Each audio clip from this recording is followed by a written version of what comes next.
Good afternoon and welcome back. I'm Marcus Pete, and as usual, I'm joined by my dear friend Dr. Matthew Bunson, Vice President and Editorial Director of EWTN News. He's always very generous with his time and with his wisdom in walking us through events in the life of the church and current church news. Matthew, thank you for joining us. How are you?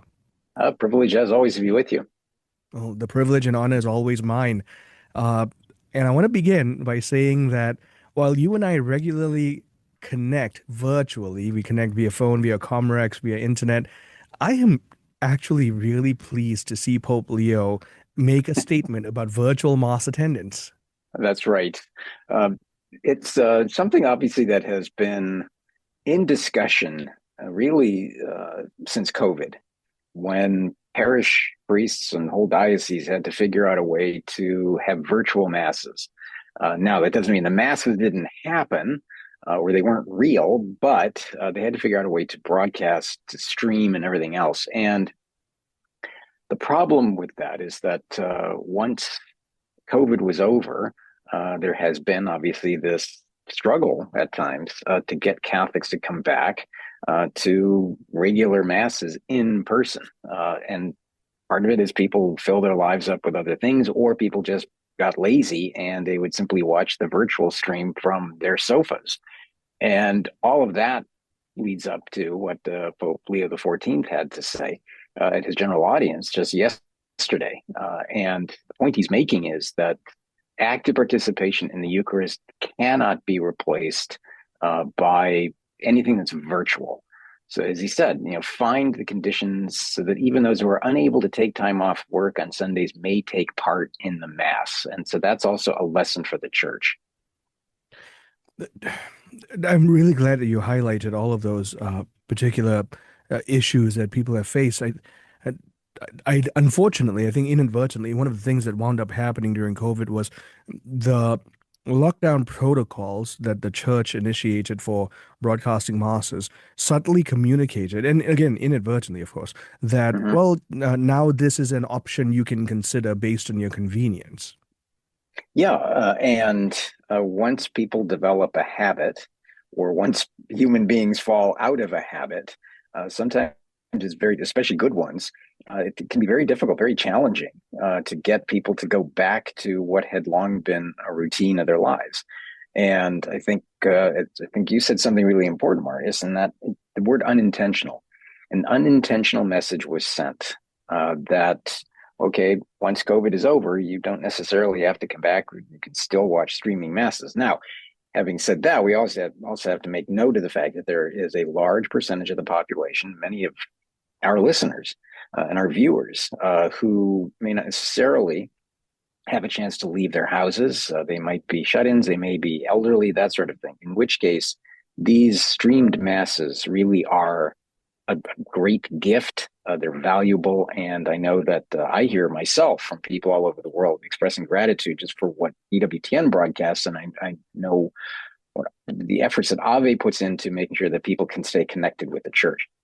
What Leo is talking about, though, is for Catholics, those who can, you really do need, you have an obligation to go to Sunday Mass. And if this is why we have, ideally, a lot of Mass options for people on the vigil and then throughout the day. And I live in Washington, D.C., as you know, and there are a lot of universities here. One of them happens to be Catholic U in Georgetown. And both of them have what are colloquially called last chance masses. So there's very little excuse that, darn, I missed the 5 o'clock Sunday Mass. I guess I'm not going to be able to do that. No, you really have an obligation to go to Sunday Mass. So find one. That's why last chance masses exist. I love the term. It's like, nope, we're going to get you in by hook or by crook. That's right. And so don't complain if and don't claim that there aren't any. It may require a little bit of driving. The same amount of driving you're probably willing to put in to go to a restaurant or to an amusement park Or baseball game, like or a I baseball think game. that, Yep. yeah, I think that's a great point that in developing these habits, like you mentioned, and a very, very Thomistic premise that you bring up, that habits once formed are very difficult to break, whether good habits or bad habits. Hmm. That's right.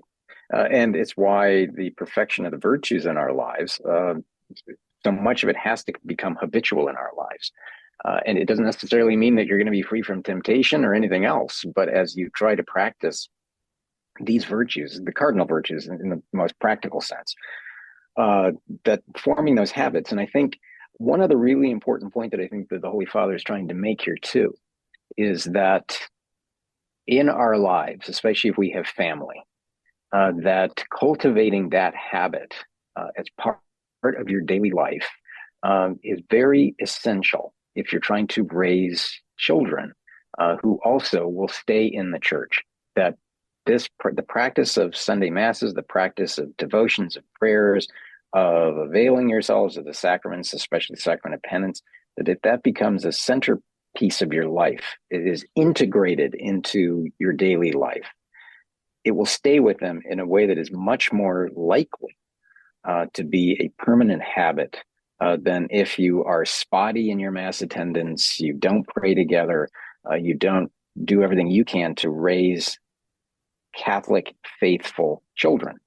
So I think that's one of the side lessons that Leo is very subtly trying to give us. I couldn't agree more. And that's so right. It's such an exhortation for all of us, especially for those of us parents trying to raise children, grandparents who are trying to be a good example to their adult children and grandchildren. And now, pursuant from that very important topic, the Holy Father for the World Day of Peace is now choosing the theme AI and war. Matthew, before we talk about his particular statement here, I just want to touch on the brilliance of Magnificat Humanitas, and despite what I believe to be really undue criticisms of the document and him as a person, the wisdom of the document is really showing, especially in the fact that now he's calling for AI and war as themes for the World Day of Peace. Yeah, and this is building out from, as you say, his encyclical Magnificat Humanitas. And part of it is, and we go back to that document, you and I spent days unpacking it. Part of it is this reiteration with great clarity of Catholic social teaching, the principles of that. But he then uses those principles to look at something like artificial intelligence. But it's also this idea of what is authentic. And then the question is, how do we apply that to something like war? Mhm. And what we're seeing is the development, and this is pretty alarming, of autonomous weaponry. So I would send everyone to ncregister.com for a really interesting piece by Jonah McKeown. And the title of it is "The Killer Robots Have Arrived." And essentially, the church is standing firm against autonomous weapons.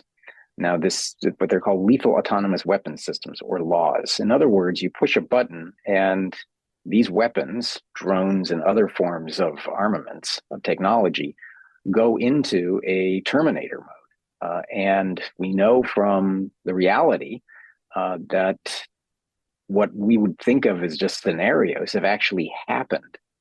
We know that from a weapons test in Ukraine from 2 years ago that actually led to the deaths of several Russian soldiers, which is believed to have been the first completely autonomous kill in combat. Now, that should send off alarms everywhere. And I think this goes to the heart of what Pope Leo is trying to tell us, that entrusting military decisions to artificial intelligence is an immense risk for humanity. And it removes any moral component, in part because the way the algorithms are written and the way that artificial intelligence functions, there is no guarantee that any ethical, responsible, and moral decisions can actually be made under those circumstances. This is going to call for a new application of moral theological principles because the notion of autonomous weapons that can cause mass harm isn't something that we've had to consider under classical moral theology paradigms. I'm talking with Dr. Matthew Bunson, Vice President and Editorial Director of EWTN News. We're going to continue on the other side of the break because, like Matthew is highlighting, Pope Leo XIV has recently chosen the theme of AI and war for World Day of Peace. And one of the main reasons why is because autonomous weaponry is a reality. And frankly, this is where the military-industrial complex has tried to push the development of AI technology. Continuing on the other side, stay tuned. I'm Marcus Peter.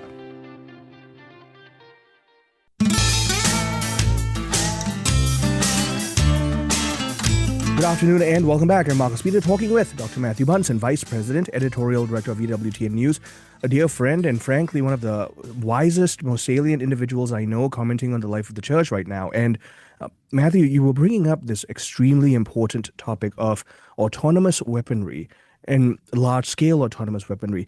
I want to invite you to just share the fact that from the advent of the potential of artificial intelligence technology, this was always something that was looming. It's not like this came out of left field. This was one of the That's intentions. right.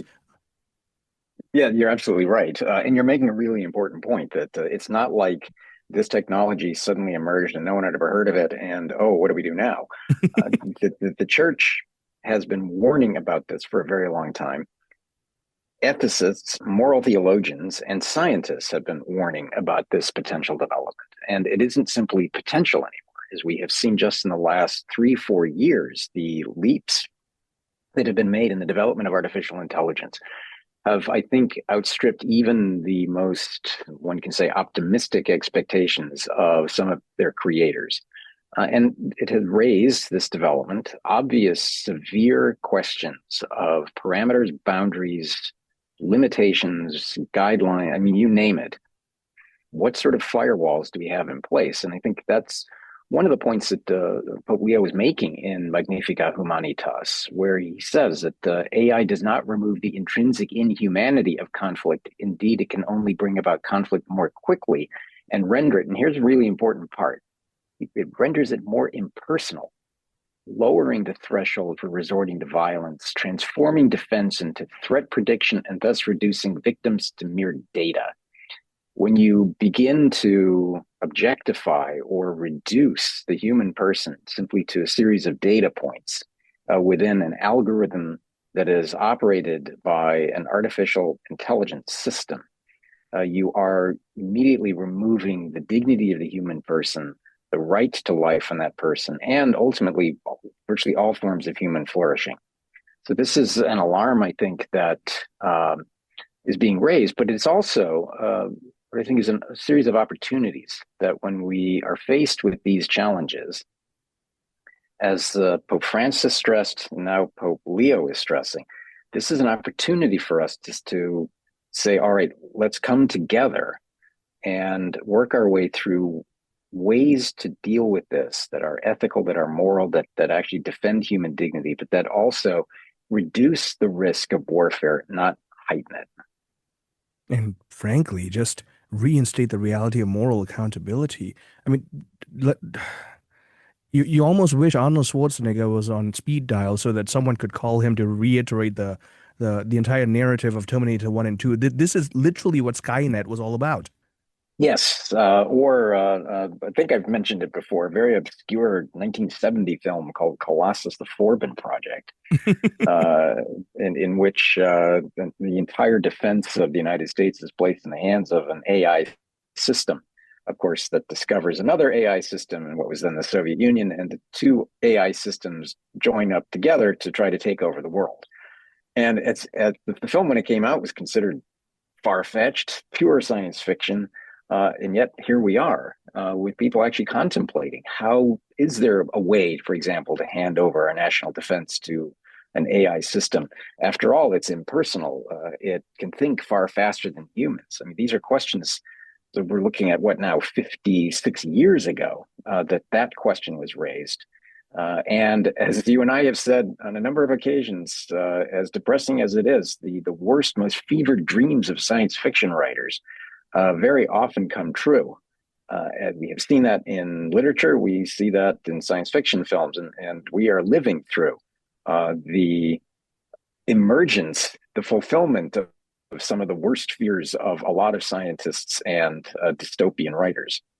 H.G. Wells could not possibly have conceived where we are now, which That's right. it raises that question. You remember, so when Magnificat Humanitas came out, and you and I both talked about the undue criticism the document was getting, one of which was towards Pope Leo's statements on just war theory. Mm-hmm. But he was completely right in that when just war theory was written out as a moral theological principle, we did not even have the notion of weapons of mass destruction, let alone artificial intelligence autonomous weaponry. Yeah, and one thing that as we look objectively through the evolution of how the church has approached the just war theory, yes, there are still all of those terms that you and I have talked about, but making those prudential judgments about how we go about waging war to determine whether a war is just. We lived for 70 plus years under the shadow of the Soviet Union and, of course, the People's Republic of China with their mass accumulations of nuclear weapons. That was at the time described as mad, mutually assured destruction. We're now in a new age, as we're seeing with these autonomous weapon systems and the emergence of AI. It does require a rethinking of how we are approaching the question of determining what is a just war, and especially those technical terms. There are reasons why we have them. Ius ad bellum, of the justice of going to war, but then also ius in bello, how a Hmm. war is waged. And AI clearly is impacting both of those aspects of how we approach determining whether a war is just. In particular, I think ius in bello, how we are waging war, because an AI autonomous system is revolutionizing, is transforming potentially the global military landscape and the conduct of military operations in a way that I think is extremely dangerous. And I think that's one of the points that you note that Pope Leo is making in saying we have to look at the question of how we're approaching just war from these new perspectives. To pivot, and I know you and I could go quite a length with that conversation. I have no doubt it's going to come up again. Yeah. Uh, let's talk about something of some slight humor. The White Sox honoring Pope Leo with a Pope Night. Now, I thought it was good. I thought it was a home run on their part, but that whole thing with the branded mitre, Yeah, I know that quite a few people had a few qualms, let's put it that way, about handing out what looked like a mitre. It's why I always referred to it instead as a Pope hat rather than a mitre, just so there's no possible confusion about what this is. One thing that I will say is that Pope Leo is a dedicated, lifelong White Sox fan. And that is a matter of public record. It's very clear that as Pope, he continues that love for the White Sox, and the White Sox franchise itself isn't exploiting it. They're celebrating it. We saw that with the Mass Thanksgiving last year. We saw this event the other night, and it also says something about the popularity of Pope Leo, and also that Mm. phrase "Catholic is cool" right now. And I say that because they were originally going to hand out a couple hundred of these gifts as these Pope hats, and there was such intense interest in it that they ended up actually having to make and give away 40,000 in the stadium. And then on top of all of that, you had a moment of the exchange of peace among everyone in the stands. So this became an opportunity for prayer, for getting to know the Holy Father a bit more, for introducing many people, perhaps for the first time, to Catholicism, to a great symbol of Catholicism, to prayer, to fellowship, to what it means to give and offer peace to someone else. So, all in all, I think, well, one might have quibbles with some of the sartorial choices of this Pope hat. I think the gesture was a really interesting one and a nice cultural moment at a time when we need more moments of peaceful gestures toward each other. Although my last comment on that would be, I'd have a hard time seeing Yankee fans and Red Sox fans giving each other the sign of peace.